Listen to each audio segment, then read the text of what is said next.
the conventional framework that we now operate off, especially in America, has very much been framed by John D. Rockefeller, as we were talking about. Yeah, so J.D. Rockefeller, that everyone knows as the father of pharmaceutical drugs, he actually was one of the major supporters of homeopathy in America. He actually funded homeopathy schools.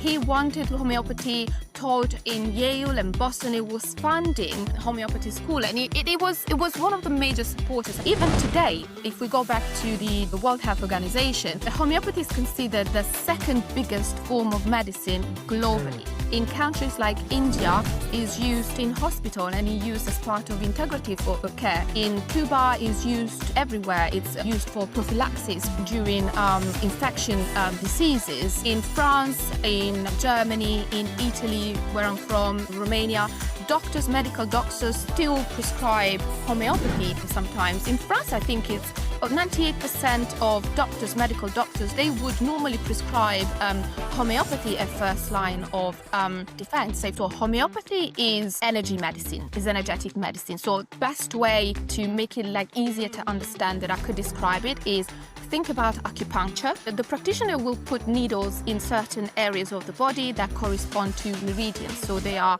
centers where energy gets exchanged, and so they will stimulate with the needle the energy center, and the energy will then rebalance and stimulate the body to do its job. Now, homeopathy is a very similar concept, but what we do is that we stimulate the body to remember how to heal itself, that innate intelligence that literally is there since birth or conception. Is something standing between you and your happiness? It was for me. I had to face my depression and the constant negative self-talk. Therapy helped me realize I deserve to be happy. That's why this podcast is called I Choose Health, because I made the choice to heal and I want to share that with you. As a gift to you, we've partnered with BetterHelp as our sponsor to help you start your own healing journey. We all face moments when life feels overwhelming, whether it's stress, anxiety, or just feeling stuck. Talking to someone can make a real difference. And that's where our sponsor, BetterHelp, comes in. BetterHelp offers professional online therapy that's convenient, affordable, and entirely on your schedule. You can connect with a licensed therapist by video, phone, or even chat, whatever works best for you. Let our sponsor, BetterHelp, support you on your journey to better mental health. You can get 10% off your first month by going to betterhelp.com/iChooseHealth. That's betterhelp.com/iChooseHealth for 10% off your first month. Take the first step toward feeling better today. As a teenager, I decided to live better, so I gave up the meat, eggs, and cheddar. At 20 and 30, I wanted more, so I strengthened my mind and my core. Living a life that is healthier and wealthier because I choose health.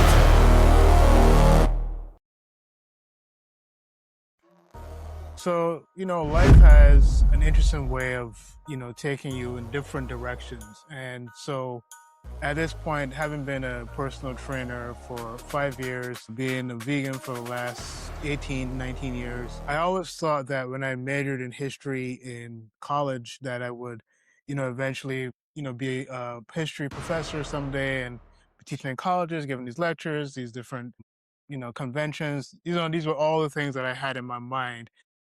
Life, as I said, has an interesting way of taking you in different directions. And so while I was in college, one of the things that I studied was, again, the history of science, but also looking at the medical field. One of the topics covered, was homeopathy and the way that homeopathy in America was treated initially. It didn't have the greatest reception at first, even though there were some people who did accept it and use it. And, I'm still seeing a similar behavior and attitude towards it now.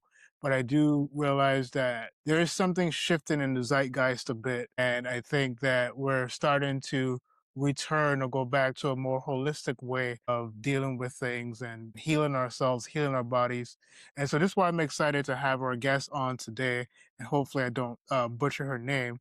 But, joining us today is Dr. Antonella Artemisia de Cillo. And, She is a fully qualified homeopath, a homeo herbals practitioner, and a specialist in iridology and nutrition. Antonella also brings expertise in functional mushrooms and is completing her master's in medical herbalism. So, Dr. Antonella, welcome to the I Choose Health podcast. Thank you, Stefan. Thank you. I just need to clarify that I'm not a doctor as a medical doctor. So Okay. I am a fully qualified homeopath and a level 2 mushroom practitioner, and I am completing my studies in master herbal medicine, which is a branch of medical herbalism. But thank you for the doctor. I mean, in Italy, anyone who's graduated, like I am, is a doctor by default. So I take the doctor anyway. So that's what I was wondering. So are you based in Italy, or are you in the UK right now? So I've been living in the UK for the past 20 plus years. So I moved to the UK from the south of Italy in my 20s, and then I completed my studies here, in Italy, and then some additional studies in finance back then. And then after a few years in finance, I retrained and went back to uni and did my qualifications. So if it is Italian, is it di Cillo or di Cillo? Di Cillo, actually. Okay. Yes, Got it. very well pronounced. Okay. Yeah, I took Italian in my first year of college, so it was one of the things I had to do to fulfill the language requirements. So I remember it being, the CI Yeah. being pronounced that way. So, Antonella, I want to know what originally drew you to alternative and holistic health, right? Because you could have easily chosen conventional medicine. Conventional medicine is obviously way more celebrated. It's way more accepted. So what originally drew you to alternative and holistic health?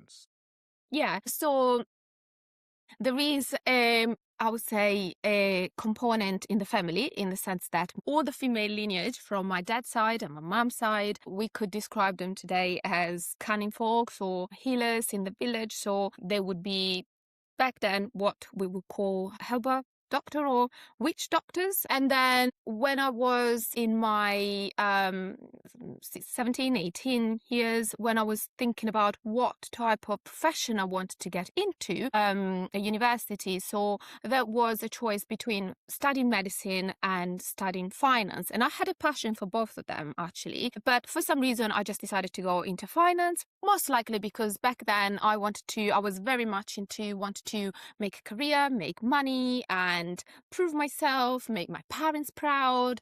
And so I went into finance, and which led me, jump through a few years to the UK, where I was working for Bank of America Merrill Lynch. And I had a very, very satisfying career, but it came at a cost, a very, very significant cost. So I grew up with this idea of using herbs as, first aid. So I would always use herbs.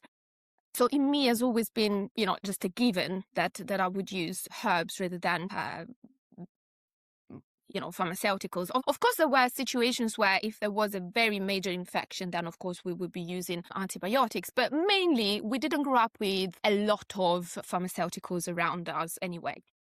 And then, I was in finance and I was working really long hours, and there was a particular time where I had to be in Japan to do some work and to cover some roles. And I was really back then I was quite stressed, really long hours, 14, 15 hours. You have to prove yourself, go, and I really burned out. So I had what we today in our world in natural medicine we will call adrenal fatigue, which is a complete burnout. So I was completely tired, always very depressed. I couldn't really see the reason why I was doing what I was doing. I couldn't feel satisfied. And I actually went to see a Kempo practitioner, which is traditional Japanese medicine. And that's the person who actually started to initiate me in the world of mushroom, but also this whole concept of looking at who you are as a person, what makes you happy truly throughout the day, what energies you bring into this world, what is your soul purpose. So it kind of opened to a multitude of questions that I really hadn't really thought of, because probably like many young adults, I was really pushing into my career. And so he actually treated me with some medicinal mushrooms, among which reishi, and that's where I started to grow this passion, wanted to learn more.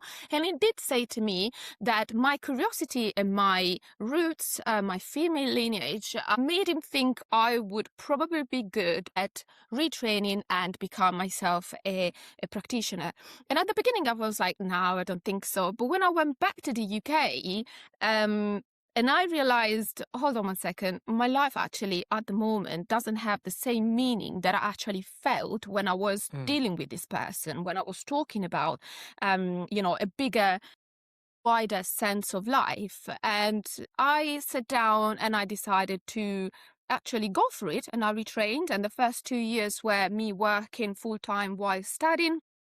And then I decided to actually take an additional and bigger leap of faith, and I resigned from my job in finance. Everyone thought I was being crazy. How can you? There's no, financial stability. But I then completely dedicated myself to my studies. And that's when I started to, then learn more things. So I started with herbal medicine. And then within the School of Herbal Medicine, where I've been studying, and I graduate fully in June, I then studied nutrition, specifically plant-based nutrition and living nutrition and iridology.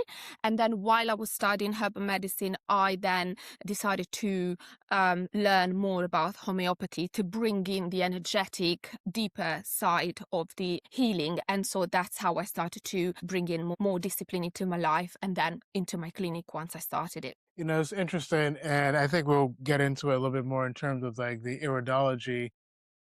I don't know if you can go into it a little bit more, because I'm obviously familiar with holistic health and homeopathy, but iridology is more of a new term for me. So if you could just break that down a little bit so we can understand it a little bit better as it fits into the other practices that you have. Yeah, so iridology we could consider it the discipline that studies the fibers and structures and marking in your iris. And your iris are a little bit like a map. So within the iris, then we have different areas which are associated to different organs or body systems. And we have a physical side of iridology, which again concentrates and focuses more onto the strength for the areas in the body, the organs and the systems that require a little bit more of TLC and support and love and care.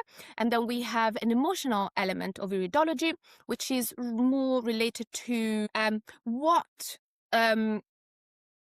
emotions underlying certain organs are at play, and for which we need to find a positive outlet. Because the idea is that before symptoms express in the body as physical symptoms, there is a component related to the emotions or the energetics that haven't been expressed, or they are slightly out of balance, and therefore if we don't stop and listen to those imbalances, then we might develop certain physical symptoms. Now, of course, iridology isn't a diagnostic tool as such. It's more a deep dive into what your body is trying to tell you through physical symptoms. So I would see it as more of a blueprint. So your eyes are more like a blueprint of your potentials and gifts. And if those gifts and potentials aren't expressed, then they could, present physically and manifest physically in certain symptoms or conditions. So pretty much in a nutshell, this is what iridology is and what we do with it. Oh, thank you for that. It was just something I needed some clarification on, because it was something that was relatively new to me. And I want to know from you also, how do you personally define true holistic health? Yes, so I personally think that one of the best definitions that I've come across so far in terms of holistic health is actually the definition of the WHO, so the World Health Organization, because they actually defined it, and that was already around 1948. So we're talking about quite a few years ago. The World Health Organization defined health as a state of complete physical, mental, and social well-being, and not merely the absence of disease or infirmity. And pretty much that sums up what we and I believe. And I think this definition is really essential to emphasize that health is not just, the absence of physical symptoms and physical disease, and it's more the idea of bringing the mental wellness, so emotional side of it, the emotional component. If someone doesn't have any physical major, invalidating symptoms, but they struggle with depression, they struggle with mood swings, with emotional disorders, if they don't feel supported, they don't have a network to support them into the day-to-day life, if they feel that financially they're not secure and so they can't afford other form of support health-wise, then these are all elements that will impact the sense of well-being and health in a person. And so I think personally, when I know that a patient that has come to see me has cleared out his symptoms or their symptoms, and they feel satisfied with their day-to-day job, when they feel supported, when they have really positive and constructive relationships, when they feel that they are contributing and they have a sense of purpose, then that's when I think that health is actually been reached, or healing has happened. So for me, holistic health means looking at the individual in relation to their inner world, the external world, and relationship with nature, because we are microcosm or a bigger macrocosm, and the contact with nature and the relationship with nature is essential for our well-being. So I would bring connection with nature into this holistic idea of health as well. I find it really interesting that, I feel like every ideological corner of the world is being reoriented towards like some holistic sense of health, right? Because growing up, health used to be seen as how you eat and how you exercise and stuff like that.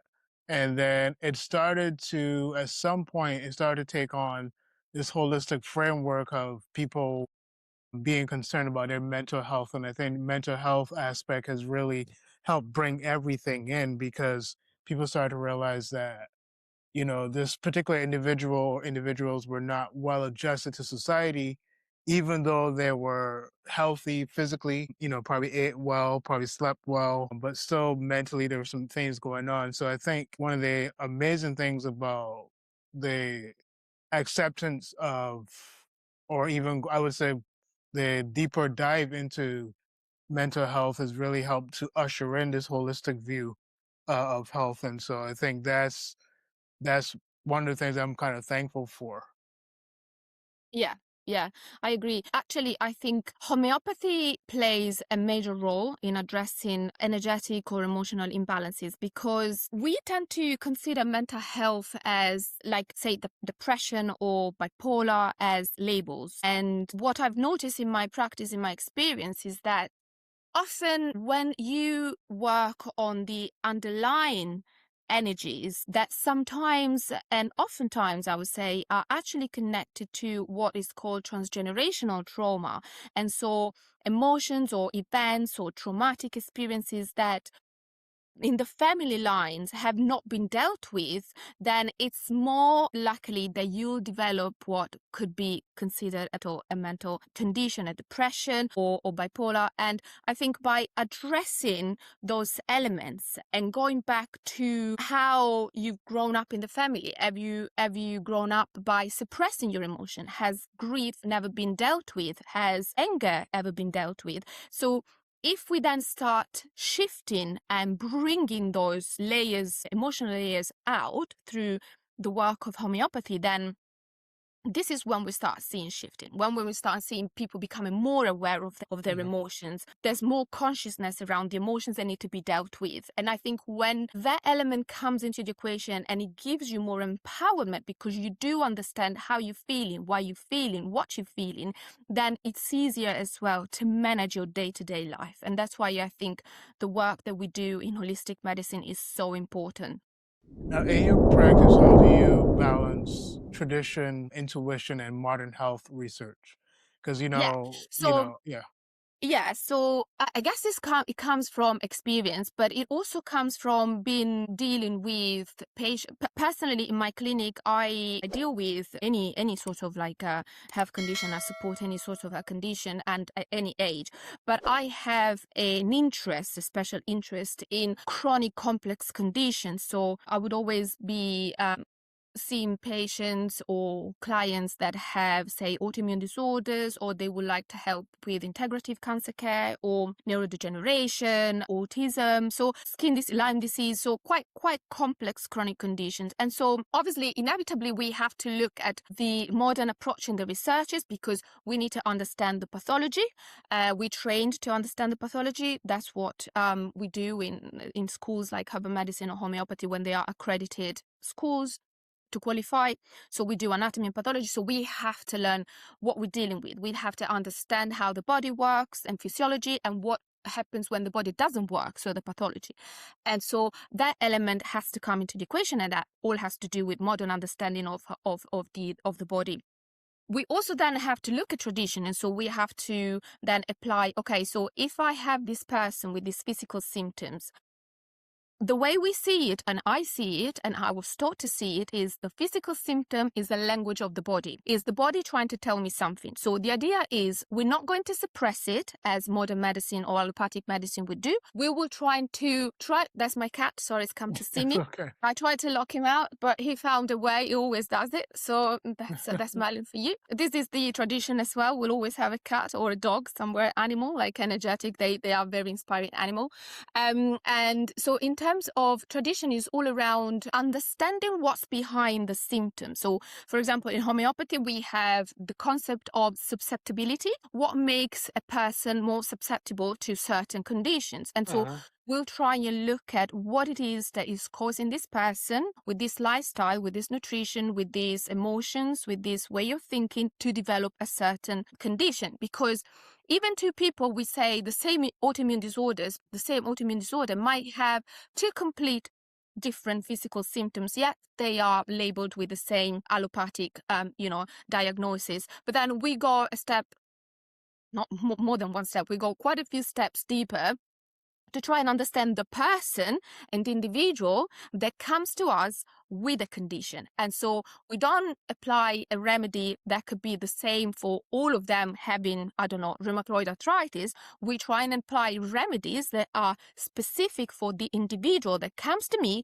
with rheumatoid arthritis. So that would be traditional application. And then intuition has very much to do with, as soon as they sit down, the observation, the way they move their hands, the way they speak, the color of their hair, the skin complexion, some of the things that they say, the way they say them, it's very much, it helps me already understanding what type of remedy and what type of experiences of emotions or trauma this person might have come to see me with or without even being aware of it. So it's kind of like a bit like a cocktail. You make the perfect drink by mixing different tastes and different doses, and it all depends on sometimes the flow and how things flow. But definitely there's a component of all of them, because if someone comes to me with a really high level of inflammation and pain and chronic pain, they're definitely not going to be that prone in discussing energetic or emotions. They just want to have something that can help them reduce that physical symptom. So obviously in that sense, the modern approach, the more allopathic approach will take place. So I wonder as well, because I just kind of spoke about it at the beginning of the episode about how homeopathy is being perceived. What misconceptions do people often have about holistic practitioners like yourself? So I think personally, a lot of the misconception actually comes from not really understand. So I think often misconception is all around not understanding the topic and or maybe not having enough education around the topic. So, and also it comes from this connection, from this idea that we are not just matter, we're not just physical, but we are in fact deep down into our core, down to the little atoms that make us, we are made of energy. So if there was no energy, electrons and protons and neutrons within the atoms and outside the atoms, they wouldn't even move. So there would be no life without energy. So it's this disconnect disconnection from who we are that I think personally creates misconception. And then obviously there's always a certain degree of wanting to discredit, and something that's been on in the past few centuries, discredit traditional medicine, because the way I see it is we're not really alternative. So homeopathy or herbal medicine are traditional form of medicines. Up to 200 years ago, before the pharmaceutical drugs became available, traditional medicine, homeopathy was everywhere globally, and so was, and still, herbal medicine is. So I think it comes from very much a lack of understanding and a lack of knowledge of what we're discussing. And I think if people had a little bit more of a background that was objective information and historical information around, for example, the history of homeopathy and how it was constantly and progressively suppressed, when at the very beginning was practice everywhere globally. I mean, you guys in the US had something like 100, if not more, homeopathic hospitals. There were medical doctors that were trained. It was taught at Yale, it was taught at Boston. There were nurses and doctors that were retraining in homeopathy. There was an association, the American Association of Homeopathy, that counted I don't know how many members. So it was a really major form of medicine. Even today, if we go back to the World Health Organization, homeopathy is considered the second biggest form of medicine globally. In countries like India, is used in hospital and is used as part of integrative care. In Cuba, is used everywhere. It's used for prophylaxis during infection diseases. In France, in Germany, in Italy, where I'm from, Romania, medical doctors still prescribe homeopathy sometimes. In France, I think it's 98% of medical doctors, they would normally prescribe homeopathy as first line of defense. Say, for example, during colds or flu seasons, they would prescribe a remedy called, I can never pronounce it correctly, coccoxylinum, and it's we don't use it as much here in the UK, but it's very much used in France, and it's one of the most prescribed homeopathic medicine in Europe. So, like I said, I think it comes from a misconception. Misconception comes from a lack of knowledge and understanding of what homeopathy is, what it does, what it did, and how it was willingly suppressed around the 19th century and onward. So that's how I would see the origin of misconception. As you were talking about homeopathy in the U.S., we had an interesting discussion prior to the recording. And, the conventional framework that we now operate off, especially in America, has very much been framed by John D. Rockefeller, as we were talking about. I kind of want you to share that story because I found that very interesting. Yeah, so J.D. Rockefeller, that everyone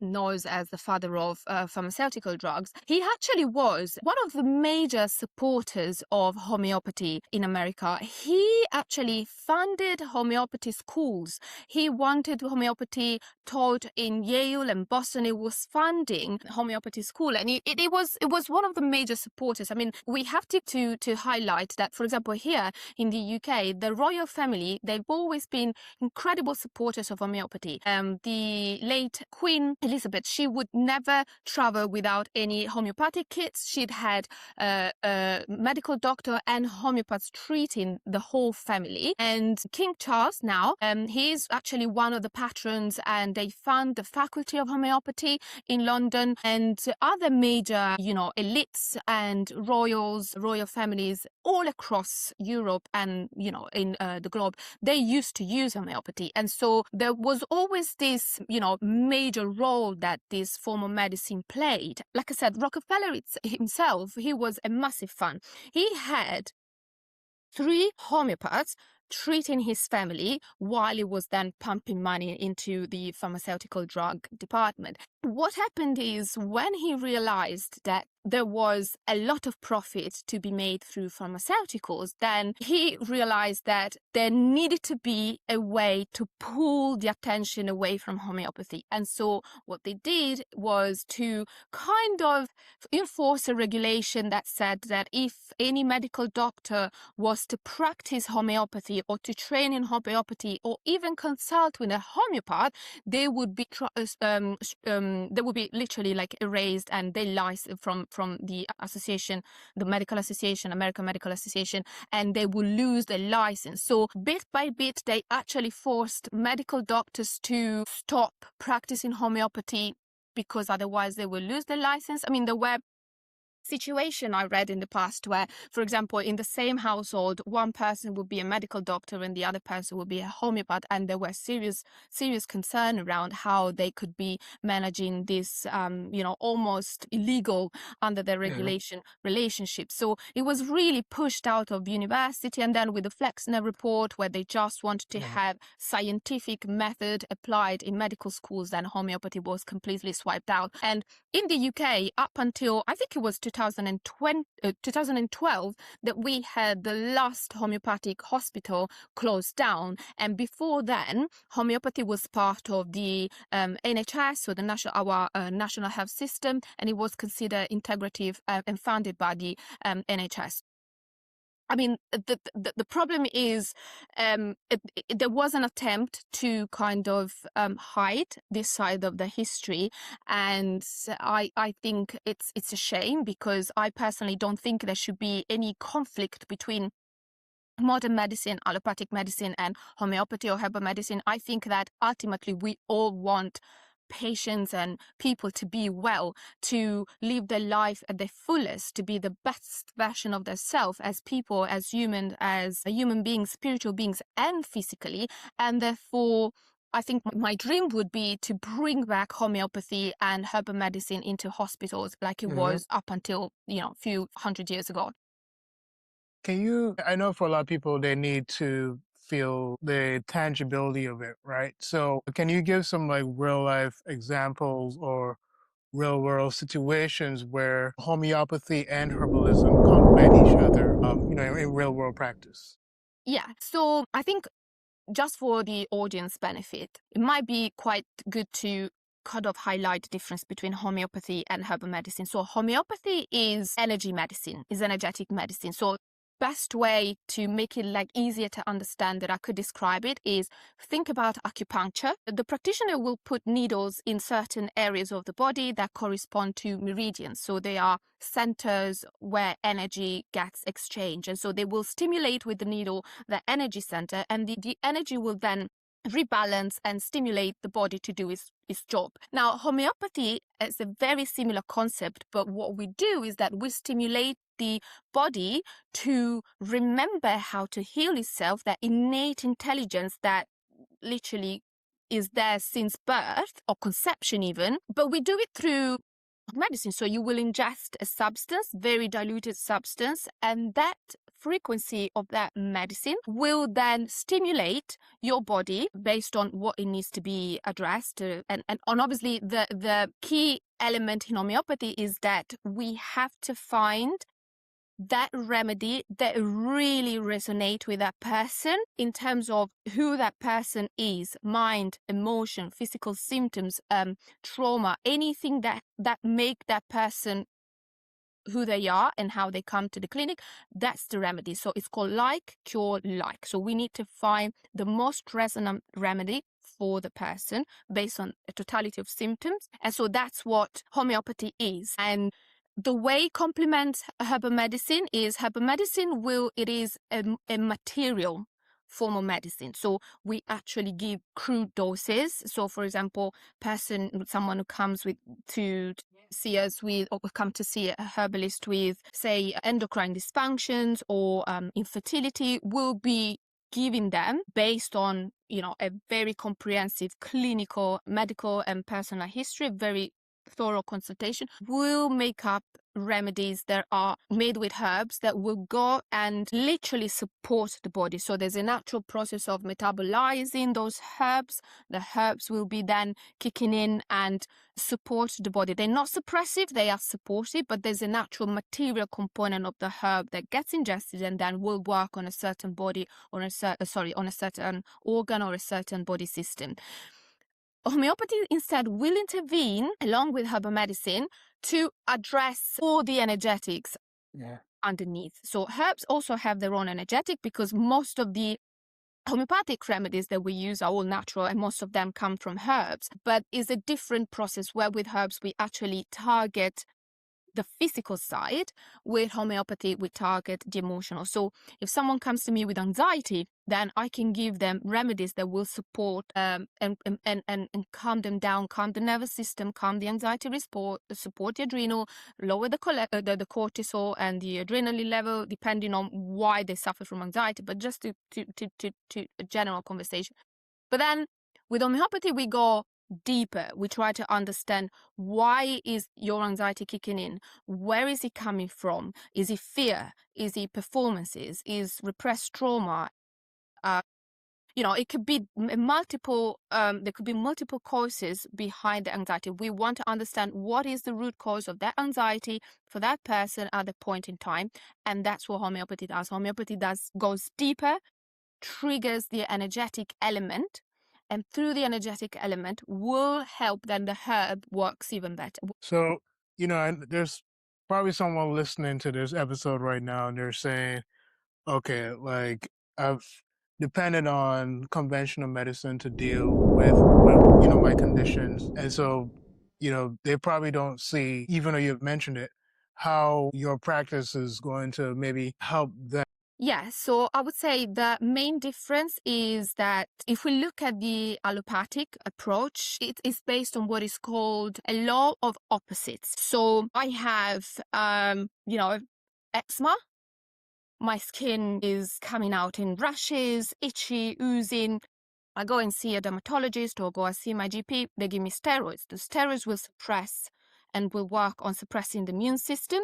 So the response that maybe causes eczema, which could be, an hyper response of the immune system or an inflammatory state of the skin tissue, will then be suppressed. So you suppress symptoms and they send you home and you think your eczema has disappeared. And then in 6 months down the line, you will have eczema again, or if with further suppression of further cortisone or steroids, then your eczema will show up as asthma and it will move deeper into the lungs.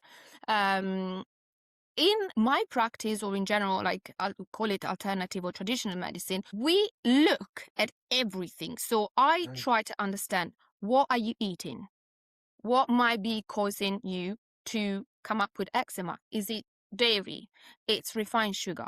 I'm looking at your iris. I'm looking at what it is that is causing your body to respond with eczema. Why the skin? The skin might be a contact with the external world, and so I'm trying to understand what it is that is causing your eczema. It's suppressed grief, it's suppressed anger. Then I look at, again, the different emotions and the different experiences. So normally my consultation, the first consultation lasts about 2 hours. So I really drill down from time of birth and even beyond that, because I want to know, is there a susceptibility throughout a generational susceptibility? I want to understand about your family. I want to understand your mom. Did she take hormones before you were born? Did you detox from hormones? Did your mom detox from hormones? We look at the whole, everything that this person with eczema is, why this person is presenting eczema. And so when we give a remedy to this person, we address everything. We address maybe the liver detoxification pathway, we address the lymphatic system,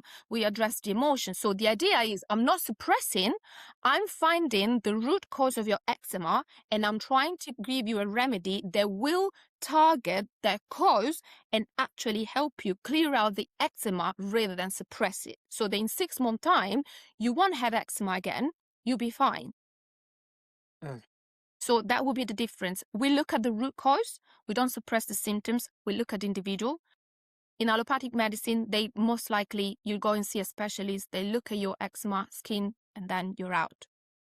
and they give you maybe the same remedy that another person with eczema, but a different story might be taking. So in your practice, what types of conditions or imbalances do you see most often? Yeah, so I tend to see currently a lot of children with in the autistic spectrum disorder, a lot of children with ADHD currently, and autoimmune disorders are now on the rise. Cancers are now on the rise, and colorectal cancers that are actually now on average, being presented by much younger patients than the average 50 plus. And infertility not only female infertility, but actually also male infertility with low sperm count. So, and I think they're all a reflection of how we eat, how we live our style, the toxin exposure, suppressed emotions, they are on the rise. And I think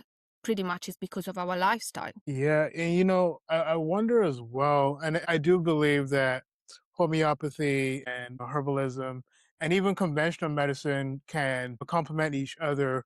But can you say that there's ever a point where homeopathy, like, is there any particular style or practice of medicine that when it comes to healing and restoring the body seems to be superior, just based on your studies, based on your experience with different people that you work with?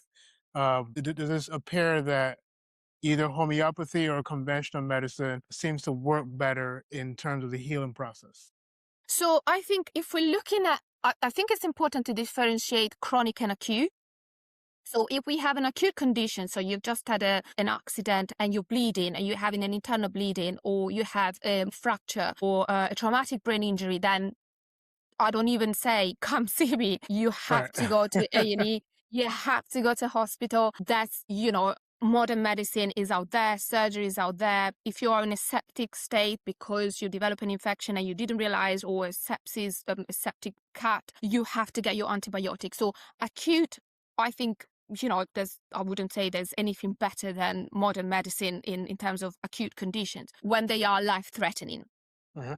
We also work with acute when they're not life-threatening with homeopathy and herbal medicine. So when they are manageable to the point that there's no risk for the patient in terms of like life-threatening risk. But when it comes to chronic, I think that's where, in general, any form of traditional medicine, be Ayurveda, traditional Chinese medicine, Western herbal medicine, homeopathy, then they have a bigger role to play, because we don't come from a place of, I'm giving you steroids, I'm giving you immunosuppressant, I'm giving you antibiotic just to clear the symptoms. We are trying to understand what is causing and what is the root cause, the cause of the symptoms, and what are the maintaining causes. Because in every presentation and every condition, is chronic and complex one, there are always different reasons. There's a main cause, there's a triggering element, and there's a maintaining element, because everyone is exposed to toxins or bacteria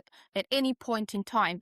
But why is it that someone is more susceptible than others? So that's when we look at what makes you more susceptible, and that's when we try and dig and investigate. So the way I would put it is, I'm an investigator. I try to put together the puzzle so that when it comes to giving a solution, is a long-term solution that is not based on suppression, is based on a remedy and then address what is causing the issue. And therefore, once we eliminate the root cause, we eliminate the issue.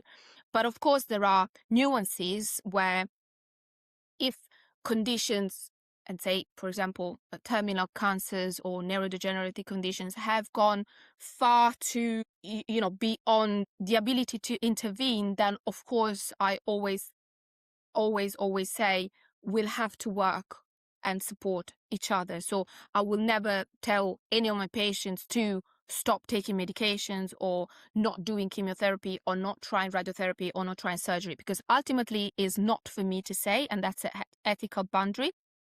It's important that the patient is fully free to decide how to deal with certain conditions. But definitely, I think when it comes to this situation, then integrative is even better. And even when we are at stages where there's nothing that we can do, I think we can still support their passing, and we can support them in a very humane way. So I think for me, the most important thing is looking at the person, not considering them just a label, looking at them, what makes them, and what I can do to make sure that that person specifically, with any condition that they come or present to me with, they are supportive for who they truly are. And I think that would be the main differentiator. We give them time, and sometimes even being able to sit there and be listened to for 2 hours is already part of the healing process. On iridology for a moment earlier, and I know that there's a lot that can be deduced from, looking at the eyes or examining the eyes. Are there specific, or have there been specific nutritional patterns that you commonly observe through your iridology assessments? Yes. Where do I start? So nutrition. So it's a really major topic. And again, as a person comes from the south of Italy and grew on, authentic, organic, varied food, moving to a place in the UK where there is, I think, a disconnection with, probably things are changing now. People are a bit more aware now. But in general, I think there is a disconnection with how food, what the amount of difference that food can make in our health, in the expression of health, either positively or negatively. So the patterns that I see the most, and again, every eye is different, but I would say that what I tend to see the most is obviously the high consumption of ultra-processed food, refined sugar, refined food, and especially like high in sugar, and animal protein, a lot of meat and chicken. And I know there's a lot of attention around being organic, but ultimately I personally am of the school and the opinion that it is inflammatory food. It doesn't matter whether it's organic or not. And so high consumptions of animal protein is actually detrimental to health. And these are often the pattern that I tend to see. So people will always have issues with their hyperglycemia, cholesterol, high blood pressure. They all metabolic syndromes that are very much related to the way they eat and the way they live their lives daily. And, how can nutrition support healing when paired with energetic or herbal approaches?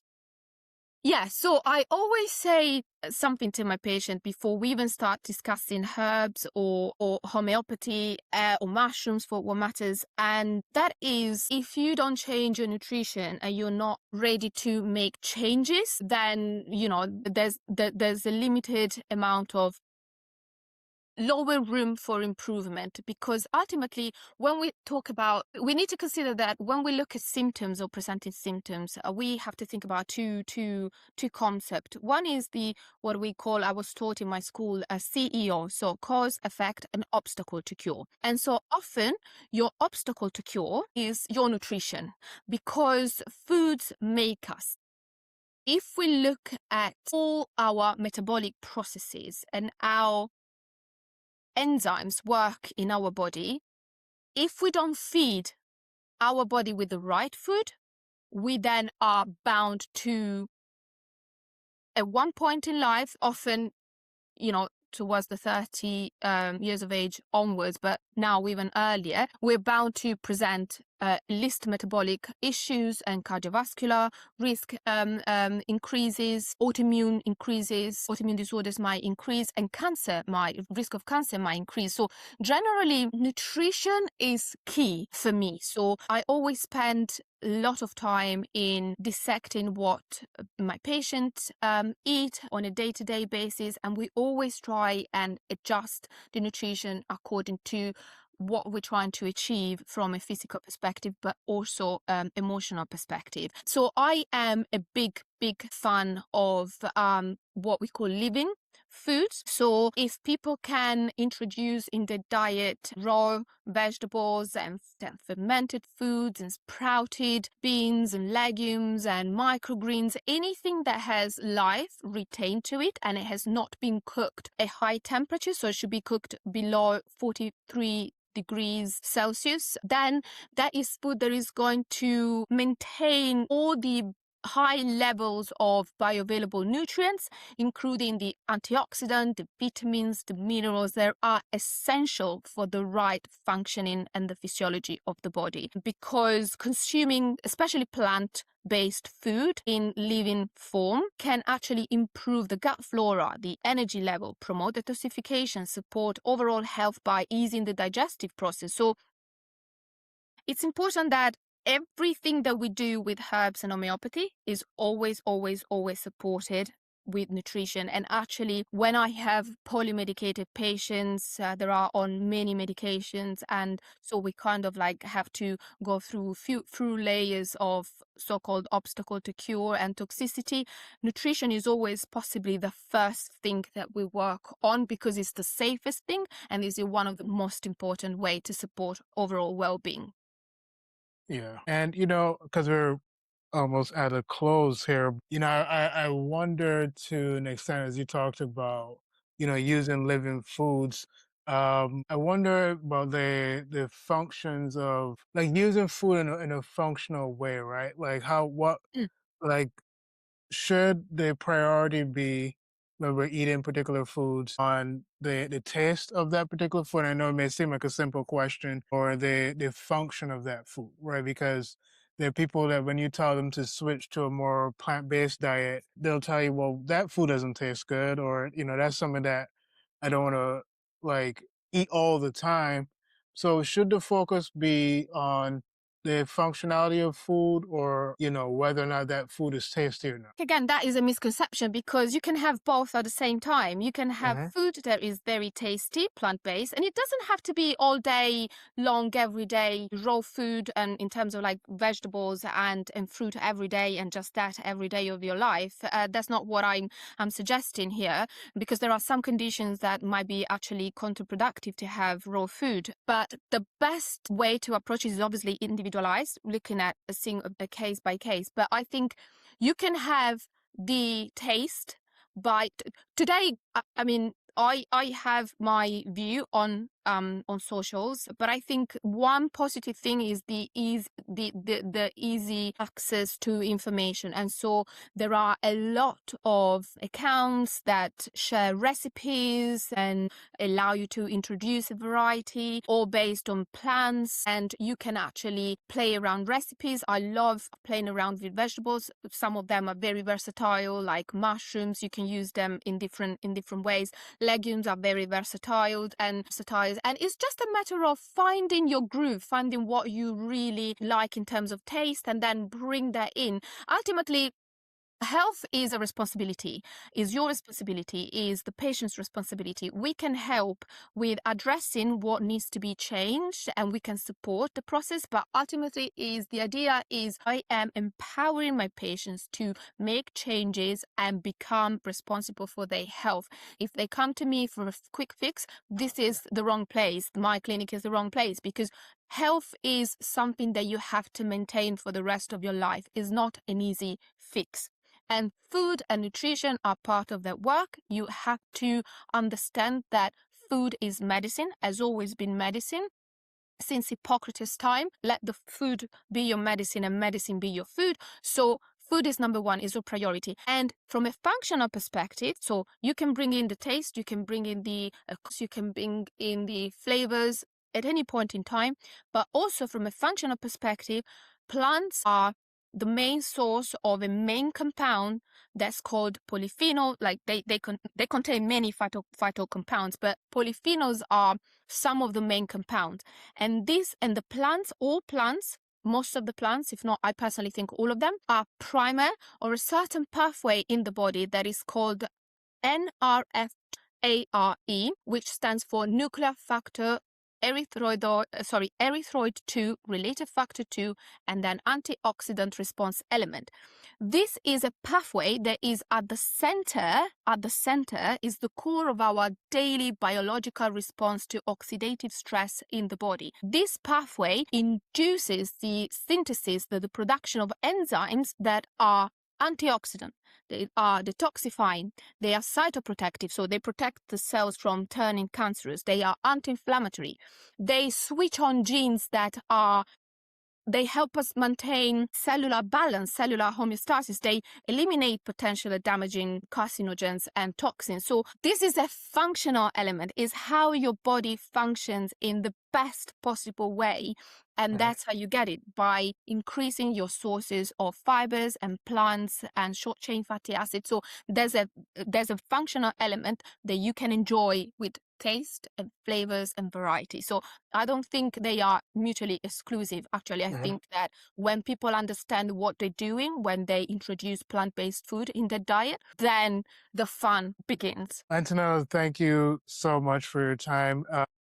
Our other questions were to get into functional mushrooms, which I think we can definitely have you on to discuss that at another time.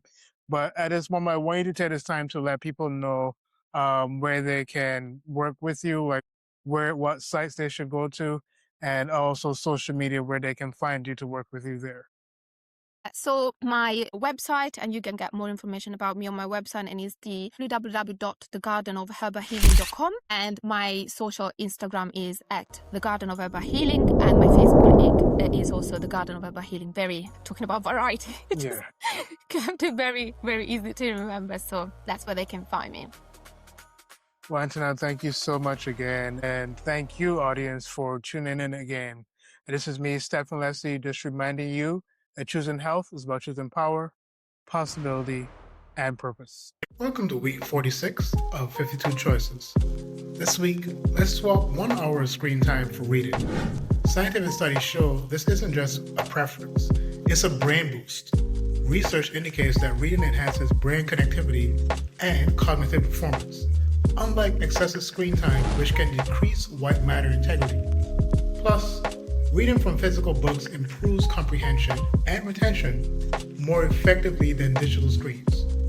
Make the switch and give your brain the workout it deserves.